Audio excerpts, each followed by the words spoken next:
മൂലികയില് താമരക്കോയില് ഞാനിങ്ങനെ നടക്കണമെന്ന് മാത്രമേ ഉള്ളൂ. എന്താ സാധനം അങ്ങനെയല്ലേ? അങ്ങനെയൊക്കെ പറ്റിപ്പോയി കുഴപ്പമൊന്നുമില്ല. ഇപ്പോ നമുക്ക് തുല്യ ശക്തിയാണ്. പരാശക്തി ജഗദംബിക നമ്മളെ ഒരുപോലെ സൃഷ്ടിച്ചതുകൊണ്ട് നമുക്ക് തുല്യ ശക്തിയാണ്. ഇനി ആഗമനോത്ത ഇന്ദ്രനിക്കുക. നാരായണ പറഞ്ഞു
ഓം ശ്രീ ജനാർദ്ദനായ പരബ്രഹ്മണേ നമഃ.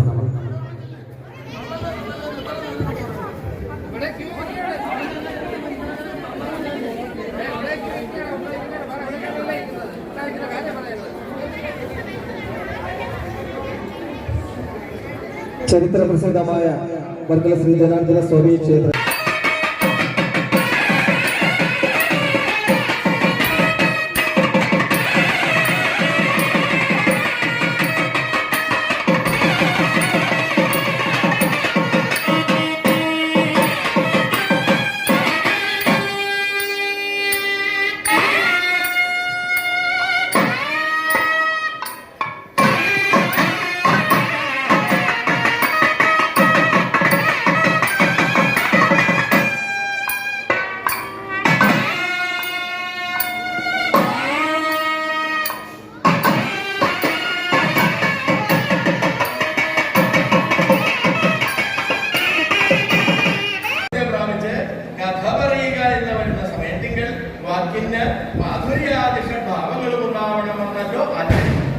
എങ്കിൽ ഇവയിലൊന്നുപോലും രകലേശമില്ലായെങ്കിൽ കൂടി ഈശ്വര ഇവന്റെ മനസ്സ്, പരമേശ്വര ഇവന്റെ മനസ്സ്, ജഗദീശ്വര ഇവന്റെ മനസ്സ്, ശ്രീ നാരായണ സ്വാമി ഇവന്റെ മനസ്സ്, ഈശ്വരൻ അധീങ്കലല്ലയോ ലയിച്ചത് എന്ന് കരുതി ഇവന് അനുദിനം ഉത്കൃഷ്ടങ്ങൾ ഉണ്ടാകണമേ എന്ന പ്രാർത്ഥനയോടെ ഗുരു കാരുണ്യലക്ഷ്മി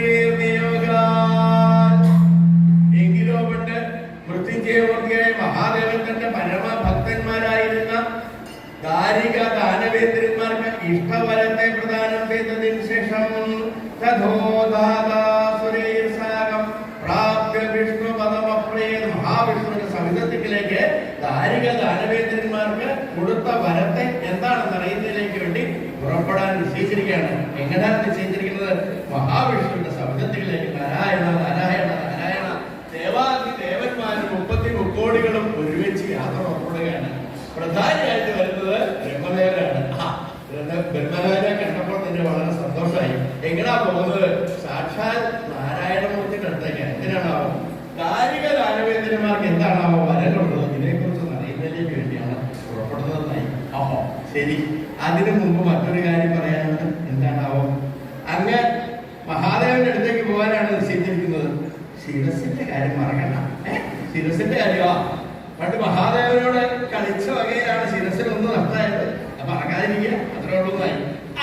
അതുകൊണ്ട് കുഴപ്പമൊന്നും ഉണ്ടാകാൻ നാരായണന് കിട്ടിയിട്ടുണ്ടല്ലോ മഹാദേവന്റെ കളിക്കുന്ന ഒരു ചവിട്ട്.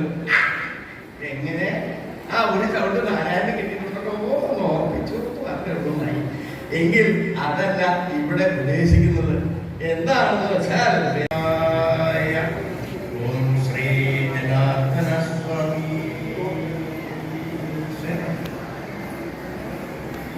സ്നേഹസ്വരൂപനെ പാട്ടുകാരനെ പാഠകത്തെ കുറിച്ച് കഴിഞ്ഞ വർഷം ഞാൻ സൂചിപ്പിച്ചു.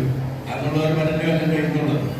പാഠകം നമ്മുടെ എല്ലാവരുടെയും, പ്രത്യേകിച്ച് പ്രായമായവരുടെ മനോമുകുരങ്ങളിൽ എന്നും തത്തിക്കളിച്ചുകൊണ്ടിരിക്കുന്ന രണ്ട് വ്യക്തിത്വങ്ങളാണ് ഉണ്ടായിരുന്നത്. നെൽപ്പാട ചന്ദ്രദാസും തിരുവടി എന്ന് വിളിക്കുന്ന പള്ളിപ്പാട് കേശവദേവ്.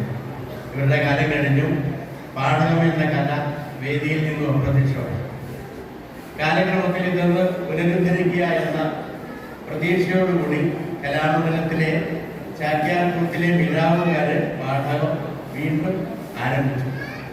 അവരെ ചാക്യാർകൂത്തിൽ നിന്നും വിഭിന്നമായിട്ട് പാഠകം അവതരിപ്പിക്കാൻ പ്രാപ്തരാകുന്നില്ല എന്നൊരു ബോധ്യം വന്നപ്പോഴാണ് അവരിൽ ചിലര് പ്രഭാഷകനായി നിന്ന് കലാകാരനാക്കി കഴിഞ്ഞ വർഷം ഇവിടെ ഭഗവാന്റെ മുന്നിൽ പാഠകം അവതരിപ്പിക്കുകയുണ്ടായി.